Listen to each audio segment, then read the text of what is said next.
Hi hello നമസ്കാരം. എല്ലാവർക്കും പുതിയൊരു വീഡിയോയിലേക്ക് സ്വാഗതം. കുട്ടികൾ അവരുടെ പാരൻസിൽ നിന്നും എപ്പോഴും സ്നേഹവും കരുതലും ആഗ്രഹിക്കുന്നവരാണല്ലേ. അവരെപ്പോഴും അത് അർഹിക്കുന്നവരാണ്. പക്ഷേ പാരൻസിനും കുട്ടിക്കും ഇടയിൽ ഒരു അപകടകരമായിട്ടുള്ള ബന്ധമാണുള്ളതെങ്കിൽ അവിടെ എങ്ങനെയാണ് കാര്യങ്ങൾ നേരെ മുന്നോട്ട് പോകുന്നത്? എങ്ങനെയാണ് ടോക്സിക് ആയിട്ടുള്ള പാരൻസിനെ തിരിച്ചറിയുന്നത്? പലപ്പോഴായി ടോക്സിക് പാരൻറ്റിങ്ങിനെ കുറിച്ച് എപ്പോഴൊക്കെ ഞാൻ വീഡിയോ ചെയ്യാറുണ്ടോ അപ്പോഴൊക്കെ എനിക്ക് നേരിടാറുള്ളൊരു ചോദ്യമാണ്, എന്തിനാണ് എപ്പോഴും ഈ ടോക്സിക് എന്ന് പറഞ്ഞുകൊണ്ടിരിക്കുന്നത്, അല്ലെങ്കിൽ എന്തിനാണ് ഇങ്ങനെയുള്ള ടോക്സിക് പാരൻറ്റിങ്ങിനെ കുറിച്ചുള്ള വീഡിയോസ് എപ്പോഴും ചെയ്തുകൊണ്ടിരിക്കുന്നത് എന്നൊക്കെ. അപ്പോൾ അക്കൂട്ടത്തിൽ ഞാനൊരു കണക്ക് കൂടി കാണിക്കാം. ലോകത്തിലെ പോപ്പുലേഷനിലെ 19% കുട്ടികളും ഇന്ത്യയിലാണുള്ളത്. അങ്ങനെ കുട്ടികളും യുവാക്കളും ഉൾപ്പെടുന്ന ഇന്ത്യയുടെ പോപ്പുലേഷൻ ഏതാണ്ട് 40% വരും. അങ്ങനെയുള്ള നമ്മുടെ രാജ്യത്ത് 2 കുട്ടികൾ ഫിസിക്കലി അബ്യൂസ് ചെയ്യപ്പെടുന്നു എന്നാണ് കണക്കുകൾ പറയുന്നത്. അത് മാത്രമല്ല, എല്ലാ രണ്ടാമത്തെ കുട്ടിയും ഇമോഷണൽ അബ്യൂസിന് വിധേയരാകുന്നുണ്ട് എന്നും കണക്കുകൾ പറയുന്നു.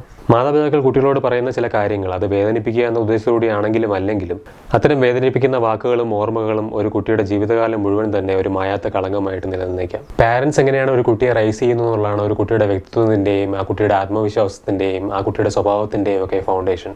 ഇതുപോലെ കുട്ടികളുടെ ജീവിതത്തിൽ വളരെയധികം ബാധിച്ചേക്കാവുന്ന, കുട്ടികളുടെ ജീവിതത്തിൽ വളരെയധികം മുറിപ്പാടുകൾ ഉണ്ടാക്കിയേക്കാവുന്ന ടോക്സിക് പാരൻസ് പറയാറുള്ള 7 കമൻറ്റുകളാണ് അല്ലെങ്കിൽ 7 കാര്യങ്ങളാണ് ഇന്ന് ഈ വീഡിയോയിലൂടെ ചർച്ച ചെയ്യാൻ പോകുന്നത്. മാത്രമല്ല, എനിക്ക് കിട്ടുന്ന ചില ഫീഡ്ബാക്കുകൾക്കും കമൻറ്റുകൾക്കുള്ള മറുപടിയും ഈ വീഡിയോയുടെ അവസാനം ഞാൻ ഉൾപ്പെടുത്തുന്നതായിരിക്കും. അപ്പോൾ നിങ്ങൾ തീർച്ചയായിട്ടും വീഡിയോ മുഴുവനായിട്ടും കാണുക. നമ്പർ 1, കുട്ടികളുടെ ബാഹ്യരൂപത്തെക്കുറിച്ച് മോശമായി പറയുക. ഇതെന്താ ഇങ്ങനെ വണ്ണം വെച്ചിരിക്കുന്നത്, ഇവനെന്താ ഇങ്ങനെ പൊക്കമില്ലാതിരിക്കുന്നത്, ഇത് തീരെ കോല് പോലെ ഇരിക്കുന്നത്, എന്ത് വൃത്തികെട്ട മുടിയാണ് നിനക്കുള്ളത്, ഈ പഞ്ചായത്തിൽ ഒരു പിള്ളേർക്ക് കാണത്തില്ല ഇതുപോലത്തെ മുടി. ഇങ്ങനെ കുട്ടികളുടെ അപ്പിയറൻസിന്റെ ബേസിൽ കുട്ടികളെ ജഡ്ജ് ചെയ്യുകയും കുട്ടികളെ ഇത്തരത്തിലുള്ള കമന്റുകൾ പാസ്സാക്കുകയും ചെയ്യുന്നത് ഒരു തരത്തിൽ ഫിസിക്കലായിട്ടുള്ള ഒരു ഇൻസെക്യൂരിറ്റി കുട്ടിയിൽ വളർത്താൻ മാത്രമേ ഉപകരിക്കുകയുള്ളൂ. ആ കുട്ടി ഓരോ നിമിഷവും ആ കുട്ടിയുടെ ബോഡി ഇമേജിനെ കുറിച്ച് ഓർത്ത് വിഷമിച്ചുകൊണ്ടിരിക്കും. ഇത് വളരെ സീരിയസ് ആയിട്ടുള്ള ഇഷ്യൂ ആണ്. കാരണം ഇത് പിന്നീട് അങ്ങോട്ട് ഈറ്റിംഗ് ഡിസോർഡർ പോലുള്ള പ്രശ്നങ്ങളിലേക്ക് കുട്ടിയെ കൊണ്ടുവന്ന് എത്തിച്ചേക്കാം. കുട്ടിയുടെ ഫിസിക്കൽ അപ്പിയറൻസ് എങ്ങനെ തന്നെ ആയിരുന്നാലും അവരുടെ അപ്പിയറൻസിനെ സ്നേഹിക്കാനും അവരെ സ്വയം ഇഷ്ടപ്പെടാനും പഠിപ്പിക്കാനുള്ളത് പാരൻസിന്റെ ഉത്തരവാദിത്വമാണ്. അതിന് പകരം നിങ്ങൾ തന്നെ നിങ്ങളുടെ കുട്ടിയെ ബോഡി ഷെയിം ചെയ്യുക എന്ന് പറയുന്നത് വളരെ ടോക്സിക് ആയിട്ടുള്ള ബിഹേവിയർ ആണ്. അതിനെ ടോക്സിക് എന്ന് മാത്രമേ വിളിക്കാൻ പറ്റുകയുള്ളൂ. ഇത് മാത്രമല്ല, മറ്റു കാര്യങ്ങളും പാരൻസ് പറയാറുണ്ട്. എന്തിനാണ് നീ ഇങ്ങനെയൊക്കെ കാണിക്കുന്നത്, എന്തിനാണ് നീ ഇങ്ങനെ നടക്കുന്നത്, അല്ലെങ്കിൽ എന്തുകൊണ്ടാണ് നീ ഇങ്ങനെ ഇരിക്കുന്നത്, അല്ലെങ്കിൽ എന്തിനാണ് നീ ഇങ്ങനെ സംസാരിക്കുന്നത്. കുട്ടികൾ ചെറുപ്പകാലത്ത് എപ്പോഴും അവരുടെ പാരൻസ് പറയുന്നതാണ് വിശ്വസിക്കുക. അപ്പോൾ സർക്കാസ്റ്റിക്കലി നിങ്ങൾ ഈ പറയുന്ന കാര്യങ്ങളൊക്കെ കുട്ടി വിചാരിക്കും എനിക്കെന്തോ കാര്യമായിട്ടുള്ള പ്രശ്നമുണ്ട്, എനിക്കെന്തോ തകരാറുണ്ട് എന്ന് തന്നെ കുട്ടിക്കാലത്ത് വിശ്വസിക്കാനായിട്ട് കാരണമാകും. ഇത് കുട്ടിയുടെ സെൽഫ് എസ്റ്റീമിനെ വളരെയധികം ബാധിക്കും. ആ കുട്ടി ഒരു യുവാവായി മാറിയാൽ പോലും ആ കുട്ടിക്ക് ആ കുട്ടിയായി തന്നെ ഇരിക്കാൻ കഴിയുന്നുണ്ടാവില്ല. അവർ വേറെ ആരെങ്കിലും ആവാനായിട്ട് ശ്രമിച്ചുകൊണ്ടിരിക്കുക എപ്പോഴും. ഒന്നാലോചിച്ചൊക്കെ എന്തുമാത്രം മാനസികമായിട്ടുള്ള ബുദ്ധിമുട്ടായിരിക്കും അങ്ങനെ ഒരു വ്യക്തിക്ക് അനുഭവിക്കേണ്ടി വരുന്നത്. നമ്പർ 2, സ്വാർത്ഥത മാത്രമുള്ള ചില ആഗ്രഹങ്ങൾ. നീ ഒരിക്കലും ജനിക്കണ്ടായിരുന്നു, നിന്നെ അബോർഷൻ ചെയ്താൽ മതിയായിരുന്നു, നിന്നെയൊക്കെ ജനിപ്പിച്ചത് തന്നെ ഏറ്റവും വലിയ കുഴപ്പമാണ്, നീയൊക്കെ ജനിക്കുന്നതിന് പകരം 10 വാഴ വെച്ചാൽ മതിയായിരുന്നു, വേറൊരു നല്ലൊരു കൊച്ചിനെ എനിക്ക് കിട്ടിയിരുന്നെങ്കിൽ. ഒരു പാരൻസും ഒരിക്കലും അവരുടെ കുട്ടികളോട് പറയാൻ പാടില്ലാത്ത വാക്കുകളാണ് ഇവയൊക്കെ. ഇത് കേൾക്കുന്ന കുട്ടി എപ്പോഴും ചിന്തിക്കുന്നത് താൻ ജീവിക്കുന്നത് തന്നെ ഭൂമിയൊക്കെ ഒരു ഭാരമാണ് എന്നുള്ള രീതിയിലാണ്. ഇത്തരം വാക്കുകൾ ഒരു കുട്ടിക്ക് മാത്രമല്ല ഏതൊരു മനുഷ്യനും വളരെ ഹാംഫുൾ ആയിട്ടുള്ള മാനസികമായിട്ടുള്ള ബുദ്ധിമുട്ടുകൾ ഉണ്ടാക്കാൻ സാധ്യതയുള്ള വാക്കുകളാണ്. അവരുടെ ഒരു ഐഡന്റിറ്റി തന്നെ മോശമായിട്ട് ബാധിക്കാൻ, അവരുടെ കോൺഫിഡൻസ് പൂർണ്ണമായിട്ട് ഇല്ലാതാക്കാൻ ഇത്തരത്തിലുള്ള കമന്റുകൾക്ക് സാധിക്കും. അതൊക്കെ കാരണം തന്നെ ഈ കുട്ടികൾ ഏർലി ഡിപ്രഷനിലേക്ക് പോകാനും അവർ സ്വന്തമായിട്ട് അവരെ തന്നെ ഹേർട്ട് ചെയ്യാനും ഒക്കെ ഉള്ള സാധ്യത വളരെ കൂടുതലാണ്. എനിക്ക് ഈ കുട്ടിയോട് സ്നേഹമുണ്ട്, അല്ലെങ്കിൽ എനിക്ക് നിന്നോട് സ്നേഹമുണ്ട്, അല്ലെങ്കിൽ നീ എനിക്ക് വിലമതിക്കപ്പെട്ടതാണ് എന്നൊക്കെ കുട്ടിയിൽ ഒരു ബോധം ഉണ്ടാക്കിയെടുക്കാനാണ് ഓരോ പാരന്റും ശ്രമിക്കേണ്ടത്. ആഫ്റ്റർ ഓൾ അത് നിങ്ങളുടെ കുട്ടിയാണല്ലോ, നിങ്ങളുടെ കോൺഷ്യസ് ആയിട്ടുള്ള ഒരു ചോയ്സ് ആണ്. നമ്പർ 3, കുട്ടികളെ ഒരു ബാധ്യതയായി കണക്കാക്കുക. നീ ജനിച്ചതുപോലെ നിന്നെ പഠിപ്പിക്കാൻ വരെ എന്തുമാത്രം കാശ് എനിക്ക് ചിലവായിട്ടുണ്ടെന്ന് അറിയാമോ? ഇതുങ്ങളൊക്കെ ജനിച്ചപ്പോൾ തൊട്ട് തുടങ്ങിയ ഈ ചിലവ്. നിന്നെയൊക്കെ നോക്കി നടത്താൻ ഭയങ്കര ബുദ്ധിമുട്ട് തന്നെ കേട്ടോ. നിന്റെയൊക്കെ ചിലവുകൾ നോക്കാൻ ഭയങ്കര ബുദ്ധിമുട്ട് തന്നെ. നീ കാരണം എന്തുമാത്രം ബുദ്ധിമുട്ട് ഞാൻ അനുഭവിക്കുന്നുണ്ടെന്ന് എനിക്കറിയാമോ? ഇത്തരം കമന്റുകൾ കുട്ടികളോട് പാസ്സാക്കിയാൽ അവരൊരിക്കലും അവരുടെ ആവശ്യങ്ങളോ അവരുടെ പ്രശ്നങ്ങളോ നിങ്ങളോട് ഒരിക്കലും ഷെയർ ചെയ്യുകയില്ല. അത് മാത്രമല്ല, പലതരത്തിലുള്ള അബ്യൂസീവായിട്ടുള്ള ബിഹേവിയേഴ്സ് അവരിൽ ഉണ്ടാവാനും ഇത്തരത്തിലുള്ള കമന്റുകൾ കാരണമാകും. നമ്പർ 4, ആരോഗ്യകരമല്ലാത്ത കമ്പാരിസൺസ്. നീ നിന്റെ സഹോദരനെ പോലെ അല്ലെങ്കിൽ സഹോദരിയെ പോലെ അല്ലാത്തതെന്താ? നീ നിന്റെ അയലോക്കത്തെ പിള്ളേരെ പോലെ അല്ലാത്തതെന്താ? നിന്റെ കസിൻസിനെ പോലെ അല്ലാത്തതെന്താ? ഇങ്ങനെ കോൺസ്റ്റന്റ് ആയിട്ട് മറ്റു കുട്ടികളെ വെച്ച് കമ്പയർ ചെയ്തുകൊണ്ടിരിക്കുക. മറ്റു കുട്ടികളെല്ലാവരും അവരെക്കാളും മിടുക്കരാണെന്നുള്ള ബോധം അവരിൽ എപ്പോഴും ഉണ്ടായിക്കൊണ്ടിരിക്കുക. ഞാൻ ഒരിക്കലും ഒരു നല്ല കുട്ടിയാവില്ല, ഞാൻ ഒരിക്കലും ഒരു ലൈഫിൽ വിജയിക്കില്ല എന്നൊരു ചിന്ത കുട്ടിയിൽ ഉണ്ടാക്കാൻ മാത്രമേ ഇത് ഉപകരിക്കുള്ളൂ. ഞാൻ എത്ര കഠിനമായിട്ട് വർക്ക് ചെയ്താലും ഞാൻ ഒരിക്കലും ഒരിടത്തും എത്തില്ല എന്നുള്ള ചിന്ത അവരിൽ ഇങ്ങനെ ഉണ്ടായിക്കൊണ്ടേയിരിക്കും. അത് അവരെ ഒരു ജീവിതകാലം മുഴുവൻ ഹോണ്ട് ചെയ്തുകൊണ്ടിരിക്കും. അത് മാത്രമല്ല, സ്വന്തം സഹോദരങ്ങളെ വെച്ച് സ്വന്തം മക്കളെ കമ്പയർ ചെയ്യുന്നത് വളരെയധികം അൺഹെൽത്തി ആയിട്ടുള്ള റിലേഷൻഷിപ്പ് അവർക്കിടയിൽ ഉണ്ടാകാൻ മാത്രമേ ഉപകരിക്കുകയുള്ളൂ. സഹോദരികൾക്കിടയിൽ അല്ലെങ്കിൽ സഹോദരന്മാർക്കിടയിൽ പരസ്പരം അസൂയയും വിദ്വേഷവും വളർന്നു വന്നുകൊണ്ടിരിക്കും.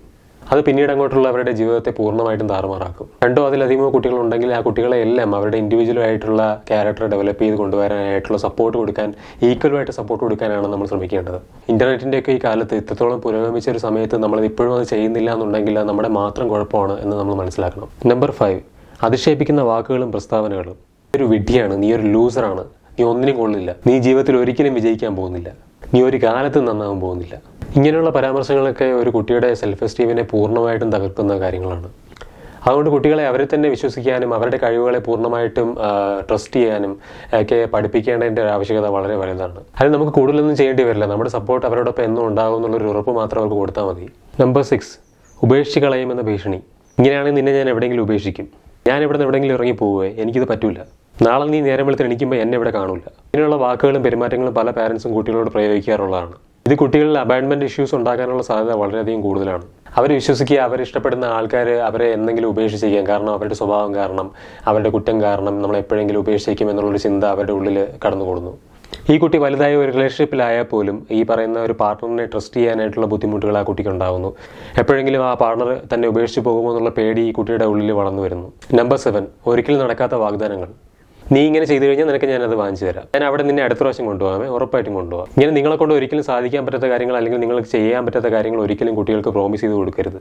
അത് കുട്ടിക്ക് നിങ്ങളോടുള്ള വിശ്വാസം ഇല്ലാതാവാൻ കാരണമാകും. കുട്ടികളുടെ ചിന്താശേഷി നമ്മൾ ഒരിക്കലും വില കുറച്ച് കാണരുത്. താൻ ചതിക്കപ്പെട്ടു അല്ലെങ്കിൽ പറ്റിക്കപ്പെട്ടു എന്നുള്ളൊരു ഫീലിംഗ് കുട്ടിയുടെ ഉള്ളിലുണ്ടാവും. ഇങ്ങനെ ഒരു പാറ്റേൺ ആയിട്ട് ഫേക്ക് ആയിട്ടുള്ള പ്രോമിസുകൾ കൊടുത്താണ് നിങ്ങൾ കുട്ടിയെ വളർത്തിക്കൊണ്ട് വരുന്നതെങ്കിൽ നിങ്ങൾ ആ കുട്ടിയെ എങ്ങനെ മറ്റൊരാളെ വിശ്വസിക്കാതിരിക്കാമെന്ന് പഠിപ്പിക്കുകയാണ് ചെയ്യുന്നത്. നമ്മൾ ഉപയോഗിക്കുന്ന ഇത്തരത്തിലുള്ള ചില വാക്കുകളുണ്ടല്ലോ, ഈ വാക്കുകൾക്ക് നമ്മൾ ഫിസിക്കലി ഹേർട്ട് ചെയ്യാനുള്ള കഴിവില്ലെന്നേ ഉള്ളൂ, നമ്മൾ മാനസികമായിട്ട് വളരെയധികം കാലത്തേക്ക് ഹേർട്ട് ചെയ്യാനുള്ള കഴിവ് ഈ വാക്കുകൾക്കുണ്ട്. കുട്ടിക്കാലം എന്ന് പറയുന്ന ഒരു മനുഷ്യൻ്റെ ജീവിതത്തിലെ ഏറ്റവും പ്രധാനപ്പെട്ട ഒരു കാലഘട്ടമാണ്. ഒരാളുടെ ചൈൽഡ്ഹുഡാണ് അയാളുടെ പേഴ്സണാലിറ്റിയെയും അയാളുടെ സ്വഭാവങ്ങളെയും അയാളുടെ വിശ്വാസങ്ങളെയും എല്ലാം വളർത്തിക്കൊണ്ട് വരുന്നത്, അല്ലെങ്കിൽ അതിൻ്റെയൊക്കെ അടിസ്ഥാനം എന്ന് വേണമെങ്കിൽ പറയാം. നിങ്ങൾ ഇത്തരത്തിലുള്ള എക്സ്പീരിയൻസുകൾ കുട്ടിക്കാലത്ത് നേരിട്ടിട്ടുള്ളവരാണോ? അല്ലെങ്കിൽ എങ്ങനെയാണ് നിങ്ങൾക്ക് ഇതൊക്കെ ഫീൽ ചെയ്യുന്നത്? നിങ്ങൾ ഈ വീഡിയോയുടെ താഴെ കമൻറ്റ് സെക്ഷനിൽ ഉറപ്പായിട്ടും അറിയിക്കുക.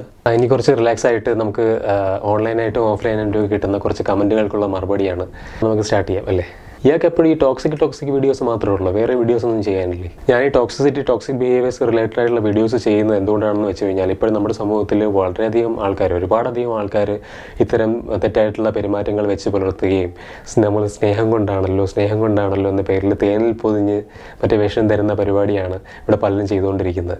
അപ്പോൾ അതുകൊണ്ട് ഞാൻ മാത്രമല്ല, ഒരുപാടധികം ആൾക്കാർ, എന്നെ പോലുള്ള ഒരുപാടധികം യൂട്യൂബേഴ്സും ഇൻഫ്ലുവൻസേഴ്സും ഒക്കെ ഈ കാര്യങ്ങളൊക്കെ തുറന്ന് പറയും, അവരുടെ ജീവിതാനുഭവങ്ങൾ തുറന്ന് പറയും, റിയാക്ട് ചെയ്യുകയൊക്കെ ചെയ്യുന്നുണ്ട്.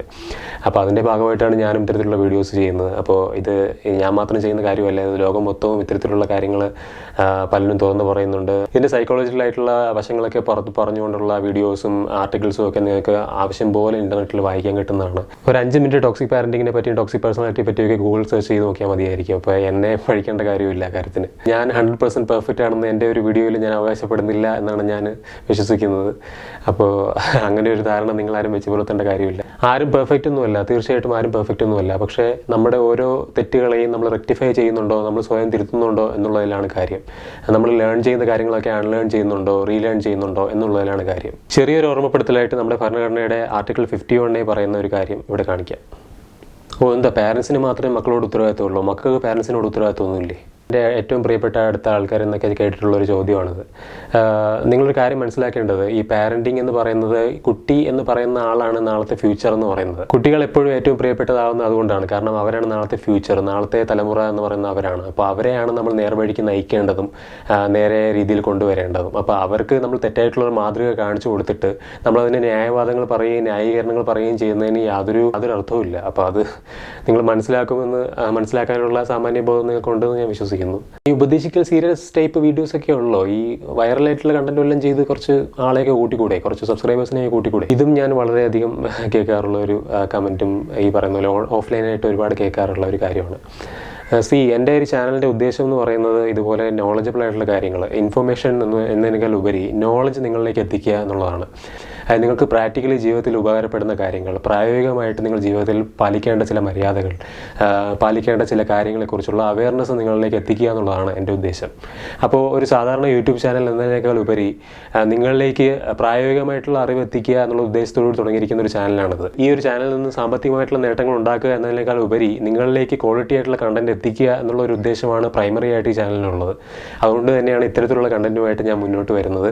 അപ്പോൾ ഞാൻ ഇങ്ങനെ തന്നെയാണ് മുന്നോട്ട് പോകാൻ ഉദ്ദേശിക്കുന്നത്. ഈ പറയുന്ന പോലെ ട്രെൻഡിങ് ആയിട്ടുള്ള ടോപ്പിക്സ് വല്ലപ്പോഴും നിങ്ങൾക്ക് ഈ ചാനലിൽ കാണാൻ സാധിക്കും. പക്ഷേ ഈ ചാനൽ മെയിനായിട്ടും ഫോക്കസ് ചെയ്യുന്നത് ഇത്തരത്തിലുള്ള ടോപ്പിക്കുകൾ, അതായത് ഇത്തരത്തിലുള്ള practical knowledge, practical psychology related ആയിട്ടുള്ള പ്രാക്ടിക്കൽ നോളജ് നിങ്ങളിലേക്ക് എത്തിക്കുക എന്നുള്ള ഉദ്ദേശമായിരിക്കും ഈ ചാനലിന് പൊതുവേ ഉണ്ടായിരിക്കുക. ഞാനും സബ്സ്ക്രൈബേഴ്സ് ഇല്ലാതെ ഒരുപാട് സ്ട്രഗിൾ ചെയ്യുന്ന ഒരാൾ തന്നെയാണ്. സബ്സ്ക്രൈബേഴ്സ് എനിക്ക് വളരെ കുറവ് തന്നെയാണ്. പക്ഷേ എന്നിരുന്നാലും ഈ ചാനലിൻ്റെ സ്വഭാവം മാറ്റാനായിട്ട് ഞാൻ ഉദ്ദേശിക്കുന്നില്ല. എൻ്റെ ചാനലിൻ്റെ പ്രൈമറി മോട്ടീവ് എന്ന് പറഞ്ഞാൽ വളരെ ജെനുവിനായിട്ട് ആൾക്കാർക്ക് പ്രയോജനപ്രദമാകുന്ന കണ്ടൻറ്റ് എത്തിക്കുക എന്നുള്ളതാണ്. മോണിറ്ററി ബെനിഫിറ്റ്സിനേക്കാൾ ഉപരി ഞാൻ ഉദ്ദേശിക്കുന്ന ഒരു കാര്യം. നിങ്ങൾ ഈ പറയുന്ന പോലെ ഈ ട്രെൻഡിങ് ആയിട്ടുള്ള കാര്യങ്ങൾ മാത്രം പറഞ്ഞു പോകുന്ന ഈ മെജോറിറ്റിയുടെ ഒപ്പം നിൽക്കുന്ന ഒരു ചാനലായിരിക്കില്ല ഒരിക്കലും ഈ ചാനൽ എന്ന് പറയുന്നത്. അപ്പോൾ ആ കാര്യത്തിൽ ഇതാണ് എൻ്റെ നിലപാട്. അപ്പോൾ തീർച്ചയായിട്ടും ഇന്നത്തെ വീഡിയോയിൽ ഇത്രയും കാര്യങ്ങൾ മാത്രമേ പറയാനുള്ളൂ. നിങ്ങൾക്ക് വീഡിയോ ഇഷ്ടപ്പെട്ടു എന്ന് കരുതുന്നു. ഇഷ്ടപ്പെട്ടെങ്കിൽ തീർച്ചയായിട്ടും എല്ലാവർക്കും ഷെയർ ചെയ്ത് കൊടുക്കുക, വീഡിയോ ലൈക്ക് ചെയ്യുക, ചാനൽ സബ്സ്ക്രൈബ് ചെയ്യുക. പുതിയൊരു വീഡിയോ ആയിട്ട് നമുക്ക് ഉടനെ തന്നെ വീണ്ടും കാണാം. അതുവരെ എല്ലാവർക്കും